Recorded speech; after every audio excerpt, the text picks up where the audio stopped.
Hi ಸ್ನೇಹಿತರೆ, ಎಲ್ಲರೂ ನಮಸ್ಕಾರ. Welcome back to my another new video. ಇವತ್ತಿನ ಈ ವಿಡಿಯೋದಲ್ಲಿ ರಾಜ್ಯದ ಜನರಿಗೆ ಶಾಕಿಂಗ್ ಸುದ್ದಿ ಅಂತಲೇ ಹೇಳ್ಬೋದು. ಹೌದು ಸ್ನೇಹಿತರೆ, 1,60,000 ಫಲಾನುಭವಿಗಳದ್ದು ರೇಷನ್ ಕಾರ್ಡ್ ರದ್ದಾಗಿದೆ. ಅದು ಯಾರ್ದೆಲ್ಲ ರದ್ದಾಗಿದೆ ಮತ್ತು ನಿಮ್ಮ ರೇಷನ್ ಕಾರ್ಡ್ ರದ್ದಾಗಿದೆ ಇಲ್ಲ ಅಂತ ನಿಮ್ಮ ಮೊಬೈಲ್ನಲ್ಲಿ ಯಾವ ರೀತಿ ಚೆಕ್ ಮಾಡಿಕೊಳ್ಳುವುದಂತ ನಾನು ಇದೇ ವಿಡಿಯೋದಲ್ಲಿ ಸಂಪೂರ್ಣವಾಗಿ ತಿಳಿಸಿಕೊಡ್ತೇನೆ. ಮತ್ತು ಯಾರದ್ದೆಲ್ಲ ರದ್ದಾಗಿದೆ ಮತ್ತು ಯಾವ ಜಿಲ್ಲೆಗಳಲ್ಲಿ ಎಷ್ಟು ರದ್ದಾಗಿವೆ ಅಂತ ಇದೇ ವಿಡಿಯೋದಲ್ಲಿ ಸಂಪೂರ್ಣವಾಗಿ ತಿಳಿಸಿಕೊಡ್ತೇನೆ.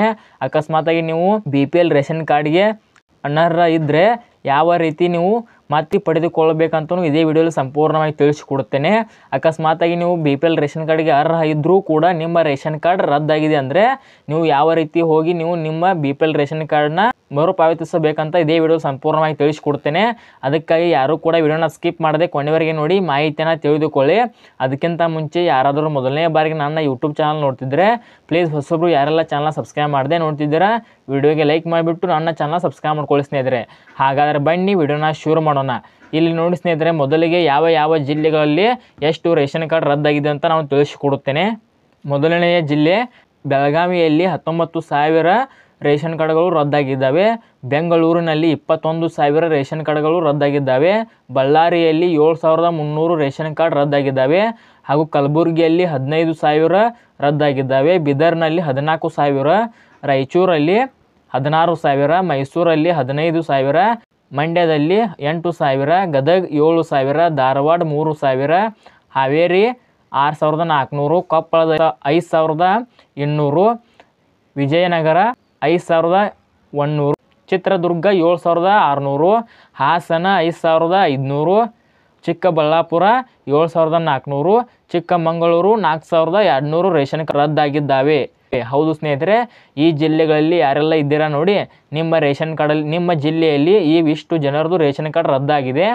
ಹಾಗಾದರೆ ನಿಮ್ಮ ರೇಷನ್ ಕಾರ್ಡ್ ರದ್ದಾಗಿದೆಯಾ ಅಥವಾ ಚಾಲ್ತಿಯಲ್ಲಿದೆಯಾ ಹೇಗೆ ತಿಳಿದುಕೊಳ್ಳುವುದಂತ ಇದೇ ವಿಡಿಯೋದಲ್ಲಿ ತಿಳಿಸಿಕೊಡ್ತೇನೆ. ಏನೂ ಇಲ್ಲ ಸ್ನೇಹಿತರೆ, ಸಿಂಪಲ್ ಆಗಿ ನಾನು ಈಗ ಹೇಗೆ ತಿಳಿಸಿಕೊಡ್ತೇನೆ ನೋಡಿ, ನಿಮ್ಮ ಮೊಬೈಲ್ನಲ್ಲಿ ಅದೇ ರೀತಿ ನೀವು ಕೂಡ ಚೆಕ್ ಮಾಡ್ಕೋಬಹುದು.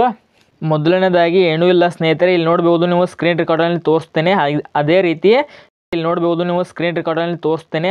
ಅದೇ ರೀತಿ ನೀವು ನಿಮ್ಮ ಯಾವುದೇ ಕ್ರೋಮ್ ಬ್ರೌಸರ್ನ ಓಪನ್ ಮಾಡ್ಕೊಳ್ಳಿ. ಓಪನ್ ಮಾಡಿದ ತಕ್ಷಣ ಇಲ್ಲಿ ಟೈಪ್ ಮಾಡಿ ahara.kr.nic.in LPG ಅಂತ ನಾ ಸರ್ಚ್ ಕೊಟ್ಟು ನೋಡಿ ಸ್ನೇಹಿತರೆ. ಈ ರೀತಿ ಸರ್ಚ್ ಕೊಡಿ. ನಂತರ ನೀವು ಯಾವ ಜಿಲ್ಲೆದವರು ಅಂತ ಇಲ್ಲಿ ಸೆಲೆಕ್ಟ್ ಮಾಡಬೇಕಾಗುತ್ತದೆ. ನಮ್ಮದು ಬೆಳಗಾವಿ ಜಿಲ್ಲೆ ಆದ ಕಾರಣ ನಾನು 3ನೇ ನಂಬರಲ್ಲಿ ಇರುವ ಈ ಲಿಂಕ್ ಮೇಲೆ ಕ್ಲಿಕ್ ಮಾಡ್ತೇನೆ. ಕ್ಲಿಕ್ ಮಾಡಿದ ತಕ್ಷಣ ಈ ರೀತಿಯ ಒಂದು ಇಂಟರ್ಫೇಸ್ ಓಪನ್ ಆಗುತ್ತೆ. ಇಲ್ಲಿ ಸ್ಟೇಟಸ್ ಆಫ್ ರೇಷನ್ ಕಾರ್ಡ್ ಅಂತ ಇದೆಯಲ್ಲ, ಪಡಿತರ ಚೀಟಿ ವಿವರ, ಅದರ ಮೇಲೆ ಕ್ಲಿಕ್ ಮಾಡಿ. ಕ್ಲಿಕ್ ಮಾಡಿದ ತಕ್ಷಣ ಇಲ್ಲಿ ವಿತ್ OTP ವಿತೌಟ್ OTP ಅಂತ ಇರುತ್ತೆ. ನೀವು ವಿತ್ OTP ಕೂಡ ಸೆಲೆಕ್ಟ್ ಮಾಡ್ಕೋಬೋದು ಅಥವಾ ವಿತೌಟ್ OTP ಅಂತ ಸೆಲೆಕ್ಟ್ ಮಾಡ್ಕೋಬೋದು. ನಾನು ಇಲ್ಲಿ ವಿತೌಟ್ OTP ಅಂತ ಇದೆಯಲ್ಲ ಅದ್ರ ಮೇಲೆ ಸೆಲೆಕ್ಟ್ ಮಾಡ್ಕೋತೀನಿ. ನಂತರ ಈ ರೀತಿಯಾದ ಒಂದು ಪೇಜ್ ಓಪನ್ ಆಗುತ್ತದೆ. ಇಲ್ಲಿ ನಿಮ್ಮ ರೇಷನ್ ಕಾರ್ಡ್ ಇದೆ. ಇಲ್ಲಿ ನಿಮ್ಮ ರೇಷನ್ ಕಾರ್ಡ್ ನಂಬರನ್ನು ಎಂಟರ್ ಮಾಡಬೇಕಾಗುತ್ತದೆ. ಈಗ ನಾನು ನನ್ನ ರೇಷನ್ ಕಾರ್ಡ್ ನಂಬರ್ನ ಎಂಟರ್ ಮಾಡುತ್ತೇನೆ. ಎಂಟರ್ ಮಾಡಿದ ತಕ್ಷಣ ಇಲ್ಲಿ ನೋಡ್ಬೋದು ಸ್ನೇಹಿತರೆ, ಗೋ ಅಂತ ಇದೆ. ಇದ್ರ ಮೇಲೆ ಕ್ಲಿಕ್ ಮಾಡಿ. ಕ್ಲಿಕ್ ಮಾಡಿದ ತಕ್ಷಣ ಈ ರೀತಿಯಾದ ಒಂದು ಇಂಟರ್ಫೇಸ್ ಓಪನ್ ಆಗುತ್ತದೆ. ಇಲ್ಲಿ ನೋಡಬಹುದು ಸ್ನೇಹಿತರೆ, ನೀವು ಜೂಮ್ ಮಾಡಿ ತೋರಿಸ್ತೇನೆ. RC ಸ್ಟೇಟಸ್ ಅಂತ ಕಾಣಿಸ್ತಾ ಇದೆ ಅಲ್ಲ ನೋಡಿ, ಅಂದರೆ ರೇಷನ್ ಕಾರ್ಡ್ ಸ್ಟೇಟಸ್ ಅಂತ. ಅದು ಆ್ಯಕ್ಟಿವ್ ಇದ್ದರೆ ನೀವು ಯಾವುದೇ ರೀತಿಯ ಟೆನ್ಷನ್ ಮಾಡ್ಕೊಳ್ಳೋಕ್ಕೆ ಹೋಗಬೇಡಿ ಸ್ನೇಹಿತರೆ. ನಿಮ್ಮ ರೇಷನ್ ಕಾರ್ಡ್ ರದ್ದಾಗಿಲ್ಲ ಎಂದರ್ಥ. ಆದ ಕಾರಣ ಯಾರೂ ಕೂಡ ಟೆನ್ಷನ್ ಮಾಡ್ಕೋಬೇಡಿ. ನಿಮ್ಮ RC ಸ್ಟೇಟಸ್ನಲ್ಲಿ ಅಂದರೆ ನಿಮ್ಮ ರೇಷನ್ ಕಾರ್ಡ್ ಸ್ಟೇಟಸ್ನಲ್ಲಿ ನಿಮ್ಮ ಸ್ಥಿತಿ ಯಾವುದಿದೆ ಅಂತ ಚೆಕ್ ಮಾಡಿಸ್ಕೊಳ್ಳಿ. ಅಥವಾ ಆ್ಯಕ್ಟಿವ್ ಆಗಿದ್ದರೆ ನೀವು ಯಾವುದೇ ಟೆನ್ಷನ್ ಮಾಡ್ಕೋಬೇಡಿ.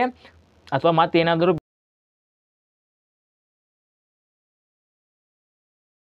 ಅಕಸ್ಮಾತಾಗಿ ಆ್ಯಕ್ಟಿವ್ ಇರೋ ಜಾಗದಲ್ಲಿ ಬೇರೆ ಏನಾದರೂ ತೋರಿಸ್ತಾ ಇದ್ದರೆ ನಿಮ್ಮ ರೇಷನ್ ಕಾರ್ಡ್ ರದ್ದಾಗಿದೆ ಎಂದರ್ಥ ಸ್ನೇಹಿತರೆ.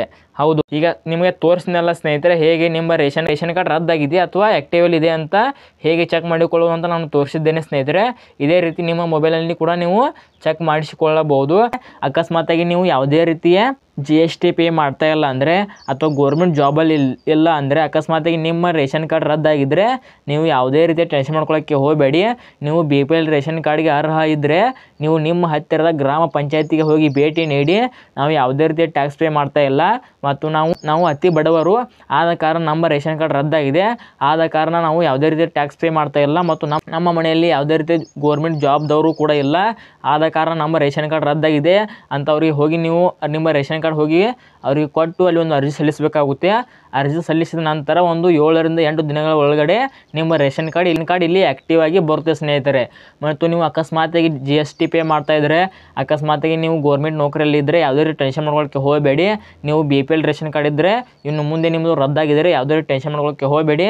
ನಿಮ್ಗೆ ಅಕಸ್ಮಾತಾಗಿ APL ರೇಷನ್ ಕಾರ್ಡ್ ಬೇಕಾದರೆ ನೀವು APL ರೇಷನ್ ಕಾರ್ಡ್ಗೆ ಅರ್ಜಿ ಸಲ್ಲಿಸಬಹುದು ಸ್ನೇಹಿತರೆ. ಸೊ ಇದಾಗಿತ್ತು ಸ್ನೇಹಿತರೆ, BPL ರೇಷನ್ ಕಾರ್ಡ್ ಯಾರ್ದೆಲ್ಲ ರದ್ದಾಗಿದೆ ಮತ್ತು ಯಾವುದೆಲ್ಲ ಆ್ಯಕ್ಟಿವ್ ಆಗಿದೆ ಅಂತ ನಾನು ಸಂಪೂರ್ಣವಾಗಿ ಸ್ಟೆಪ್ ಬೈ ಸ್ಟೆಪ್ ತಿಳಿಸಿಕೊಟ್ಟಿದ್ದೇನೆ. ಈ ವಿಡಿಯೋ ನಿಮಗೆ ಇಷ್ಟ ಆದರೆ ಲೈಕ್ ಮಾಡಿ, ಶೇರ್ ಮಾಡಿ, ಸಬ್ಸ್ಕ್ರೈಬ್ ಮಾಡಿ. ಇದೇ ರೀತಿ ಹೆಚ್ಚಿನ ಮಾಹಿತಿಗಾಗಿ ನನ್ನ ಚಾನಲ್ ಸಬ್ಸ್ಕ್ರೈಬ್ ಇಟ್ಕೊಳ್ಳಿ ಸ್ನೇಹಿತರೆ. ಸೊ ಇಲ್ಲಿವರೆಗೆ ವಿಡಿಯೋ ನೋಡಿದ್ದಕ್ಕಾಗಿ ನಿಮಗೆ ಹೃದಯಪೂರ್ವಕ ಧನ್ಯವಾದಗಳು. ನಮಸ್ಕಾರ.